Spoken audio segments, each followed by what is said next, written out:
Hello everyone. They say everyone has a story. Well, here's mine. Bring it in. Let's get personal here. Now, about me. I was born deep in the wilderness and raised by wolves and a singing bear who taught me the law of the jungle. Ring, ring, ring, ring, ring, telephone ring. What's that? You gotta be serious. How serious?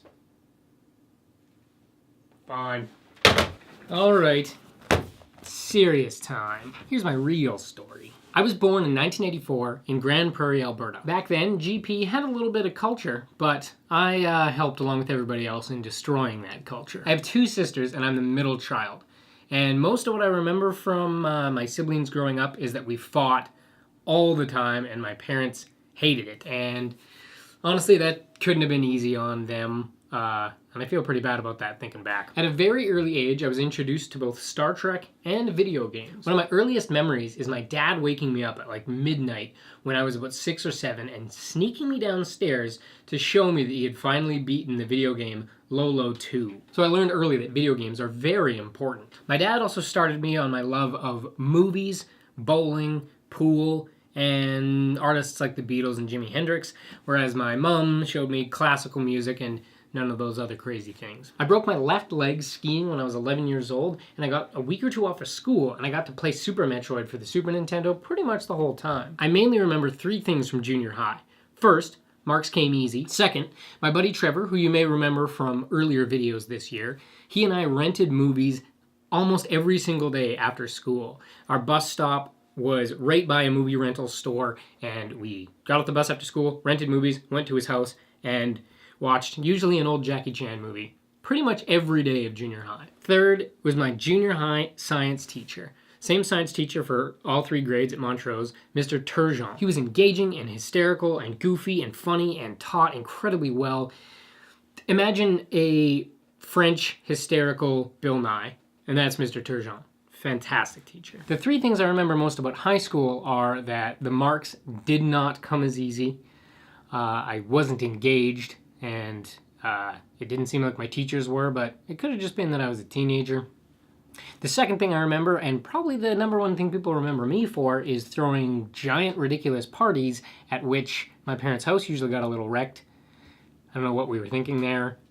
Sorry. And my third thing was how much more I enjoyed my weekend job at the computer store than I did learning in... I got pretty obsessed with Conan O'Brien and the Tom Cruise movie Vanilla Sky for some reason in those years. I don't know. Working at that computer store on weekends taught me kind of a dangerous lesson for a developing mind. It taught me that you can buy things with money. As luck would have it, that's the computer store where I first met Jeff and where I first became a certified computer technician. It was during that time where I ran/co-ran a business making corporate websites and logo design for a couple of years. The work wasn't super steady, and as things like Weebly came along, I ended up being more of a consultant. So I closed up shop, threw that one on the pile of disappointments, and carried on. Learned some pretty interesting lessons though, and it did buy me that sweet truck. It wasn't that sweet. At that same computer store, we ended up getting the contract to install all the SuperNet equipment at schools in the area. And that's where I ended up running into Clint, who eventually hired me on at the school board and started my career in education. A humbling moment from that era is when I walked into the computer job at the school district and when exactly none of my 7 years of experience ended up being useful. That grounded me pretty hard. But luckily, Clint took me under his wing and taught me everything I needed to know. One story from there that's really important to me is the time we set up the first laptop card. We wired up a laptop card and installed a smartboard on the same day. I returned the next day to install the audio cable I forgot to bring. I walked into the classroom and the lights were dimmed down, and there were 30 kids and 30 laptops lighting up the kids' faces. Smiles ear to ear, following the teacher along on a math problem with apples she was dragging around on the smartboard, and the kids were following around on the laptops.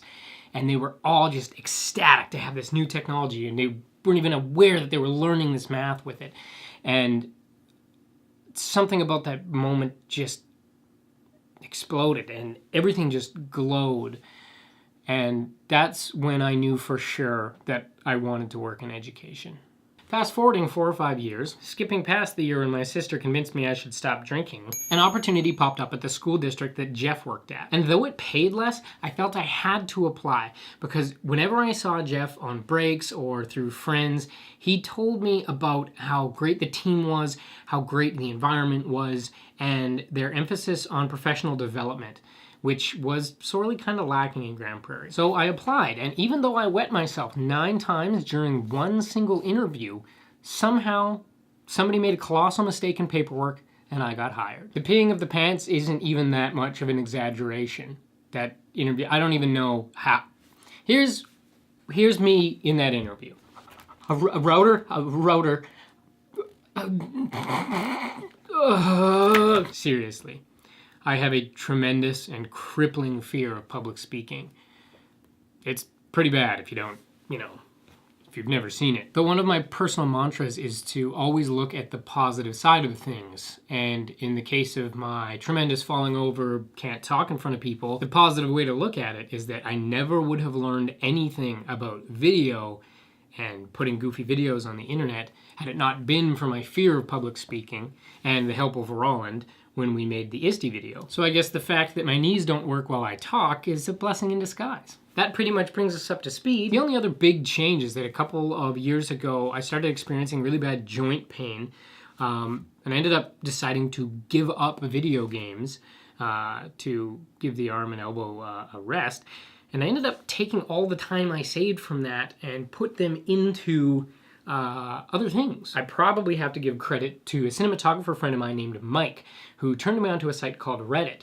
From there, I learned about Richard Feynman and Carl Sagan and Neil Tyson and just a world of interesting teachers enthusiastic about all the topics that I did not like in high school presented themselves to me at a learn at your own pace type of rate. So I guess now I'm kind of getting that high school experience I wish I had had at my own pace from the internet. Yeah, so that's kind of me, I guess. I am a nerd who likes his solitude, doesn't drink, and spends his free time reading about physics. There you go. I hope you enjoyed this.